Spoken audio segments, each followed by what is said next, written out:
chapter 14, and we're looking at verses 22 through 33. Immediately after this, Jesus insisted that his disciples get back into the boat and cross to the other side of the lake while he sent the people home. After sending them home, he went up into the hills by himself to pray. Night fell while he was there alone. Meanwhile, the disciples were in trouble far away from land, for a strong wind had risen, and they were fighting heavy waves. About 3 o'clock in the morning, Jesus came toward them walking on the water. When the disciples saw him walking on the water, they were terrified. In their fear, they cried out, "It's a ghost." But Jesus spoke to them at once. "Don't be afraid," he said. "Take courage, I am here." Then Peter called to him, "Lord, if it's really you, tell me to come to you walking on the water." "Yes, come," Jesus said. So Peter went over the side of the boat and walked on the water toward Jesus. But when he saw the strong wind and the waves, he was terrified and began to sink. "Save me, Lord," he shouted. Jesus immediately reached out and grabbed him. "You have so little faith," Jesus said. "Why did you doubt me?" When they climbed back into the boat, the wind stopped. Then the disciples worshiped him. "You really are the Son of God," they exclaimed.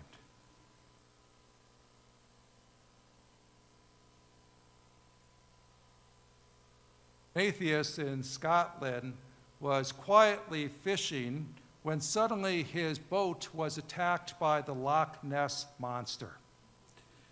In one easy flip, the beast tossed him and his boat high up into the air, and then the beast opened its mouth, ready to catch both the boat and the man into his jaws. As the man sailed head over heels, he cried out, "Oh my God, help me!" At once, the ferocious attack just kind of froze. Everything kind of froze in place, including the man who was head over heels. And then there was heard a booming voice in the clouds saying, "I thought you didn't believe in me." "Come on, Lord, give me a break," the man pleaded. 2 minutes ago, I didn't believe in the Loch Ness Monster either. We don't all come to faith the same way, do we? Some of us come through traumatic experiences. Some of us come easily to our relationship with Christ. But what we hope for, no matter how we come to faith, is that there is a continued growing in our faith. We don't want to be caught stagnant. We don't want to be caught being and staying in the same place in our faith. Now, to be sure, there are those times where we take steps backward. But hopefully, those steps propel us forward again so that we have a faith that is growing, that is moving forward. One writer expressed it this way: "Faith is never settled once for all. I never get to check off have faith on my list of accomplishments." The disciples' faith was growing, no doubt, as they spent time with Jesus. As we looked at the first sentence, it said immediately after this. And it's referring to the scripture just previous to this, where Jesus had fed the 5,000 plus people on 5 loaves of bread and 2 fish. The disciples were part of that experience. And imagine, if you were them for a while, that you're handing out food from a basket where the basket never empties. You keep handing it out, and it keeps replenishing itself. You never run out. Being part of that experience, no doubt, boosted their faith. Well, eventually the people were sent home, and the disciples were told by Jesus to cross the lake in their boat. He wasn't going to go with them. Instead, he was going to go away to a place where he could pray. So they're crossing the lake when suddenly there are waves pounding around their boat. The wind has risen, and it's a very difficult time. Choppy waters, difficult time to be on a lake. And obviously they've been fighting this for quite a while because it's 3 a.m., we're told. It means that they've been experiencing a difficult time for a while.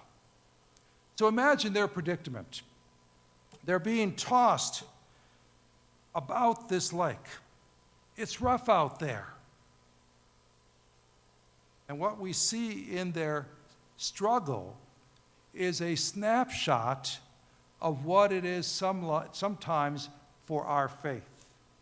For sometimes our faith can be described as like being in a small boat on choppy waters, being tossed to and fro, and our faith gets shaken.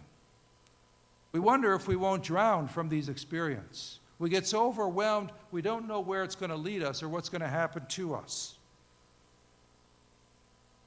Sure seems to be what the disciples were probably feeling in the midst of that time in the early morning hours as they fight the storm. It's at that point that Jesus comes to them walking on the waves. Now, you would think that would comfort them, right? I mean, here Jesus is. Jesus can calm the waters. He's coming to them. They should be comforted, but they're not. Instead, they grow fearful because they think that Jesus is a ghost. Now, I read where people at that time believed in Lulin, night spirits, who were thought to be extremely dangerous, especially to night travelers. In fact, many people also believed that the spirits were of people who had been drowned at sea. So at nighttime, they would come out on the water because they couldn't find a place to rest their souls. They would come out on the water, and they would endlessly come on the water. And of course, if people are on the water, those people would soon become victims of these lumen. The disciples see Jesus as one of these ghosts, and they become fearful. If we see anything in the disciples, we see that their belief system wasn't all worked out yet, and perhaps you can relate to that as well. But Jesus says to them, "Don't be afraid. Take courage. I am here." And the disciples are not quite sure what to think. Is this Jesus, or is this a ghost? So Peter decides to test what he sees. And he says, "Lord, if it's really you, tell me to come to you walking on the water." Well, you know the rest of the story. Jesus says, "Yes, come." And Peter goes out on the side of the boat, and he starts walking on water, and then he sinks. But before we look at Peter, let's look at the disciples who stayed in the boat. They had even less faith and courage than Peter. Peter took the opportunity to go deeper in his faith. They didn't. They chose to remain safe and secure and comfortable in their boat. And who can blame them? I mean, to risk walking on water isn't anything I would want to do, and I doubt most of us would want to do. We all want a safe, secure, and steady faith. We don't want waves. We don't want rough patches. We don't want storms. The problem is that a steady, calm faith never grows. It never has an opportunity to see what it's made of. A man by the name of Joel Smith calls such a faith a wimpy faith. He writes this. He says, "When I was in the 8th grade, I joined the drama club. I really wanted to try acting. I figured I'd be pretty good at it, so I signed up.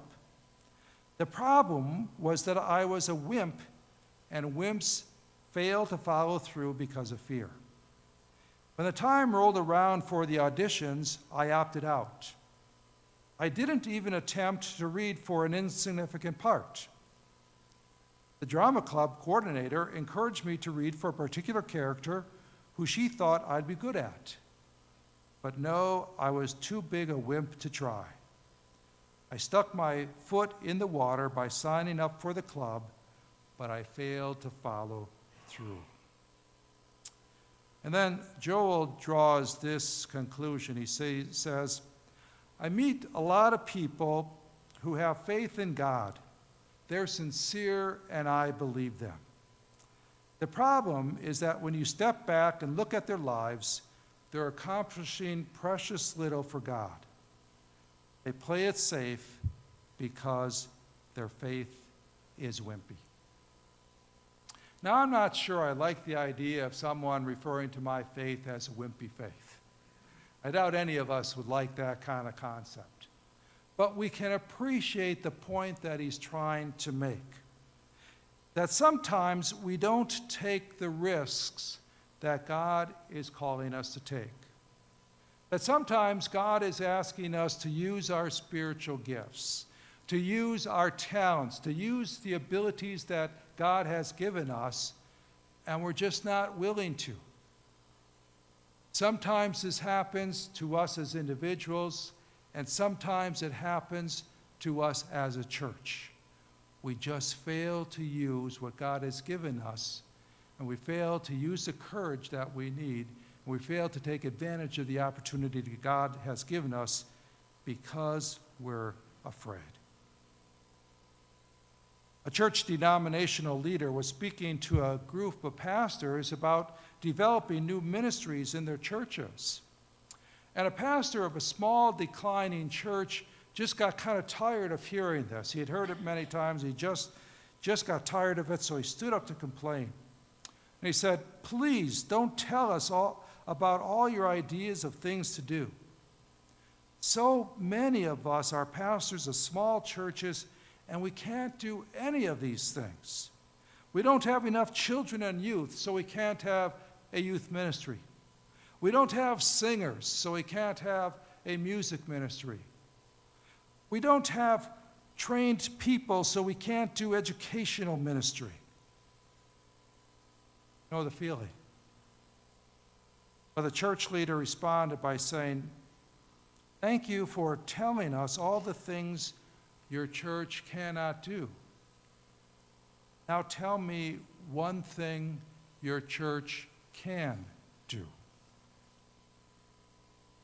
His point is, all have a starting point. We all have something to offer, as individuals, as a congregation. And then we can pray for vision of how to use what it is we have to offer. And we can pray for courage, and we can pray for strength, and we can pray for faith. Then we can take that risk to discover what it is that God can do through us that we never thought we'd ever be able to do. Well, Peter took that risk, and he walked on water for a while. Then Peter looked around, saw the storm, he saw the waves, and his courage faltered, and he began to sink. You might be familiar with the story of the Man of La Mancha and about Don Quixote. Well, there's also a character who's a friend of Don Quixote named Pancho Sanchez. And Pancho gets himself in a predicament where he climbs out a window and he hangs from that window ledge in fear of falling. All night long, he's hanging on to that ledge because he doesn't know what's beneath him because it's dark out.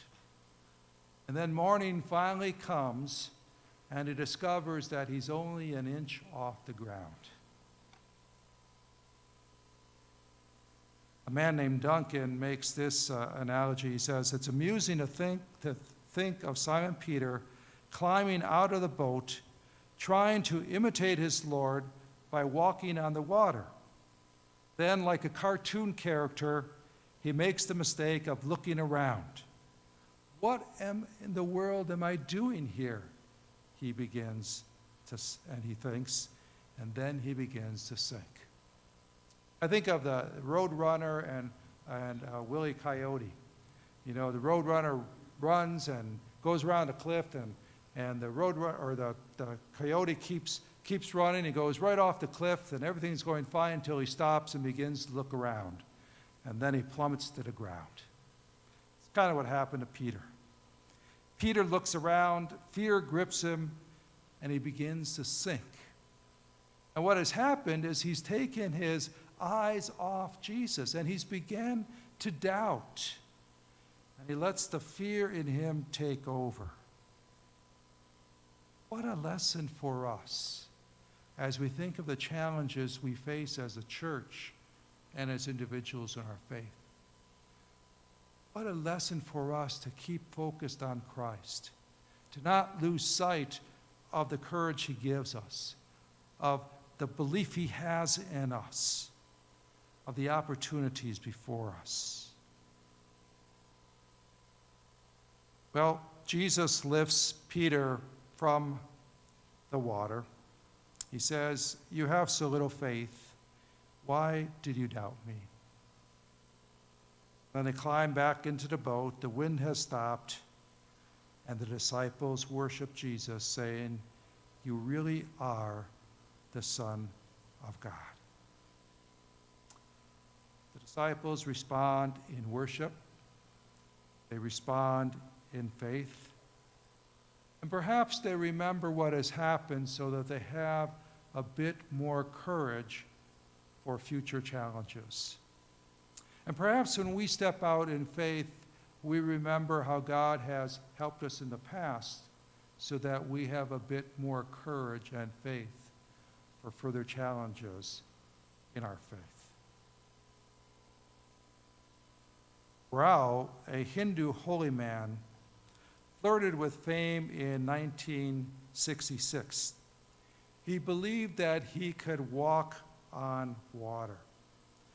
He was so confident of this that he announced it before a live audience and sold tickets at $100 apiece. So 600 of the people from that city, Mumbai, back then it was Bombay, but Mumbai, India, they came out. And this event was held in a large garden by a pool. So Rao comes out, he comes up to the pool, and then he takes a moment to pray before he's about to step out on the water. Now he's believing he's going to be able to walk across this pool on this water. The big moment comes, and he steps out onto the water. Splash. He sinks. And he comes up out of the water. He's all red-faced as the crowd is embarrassed for him. And he shakes a finger at the crowd and he says, "One of you is an unbeliever."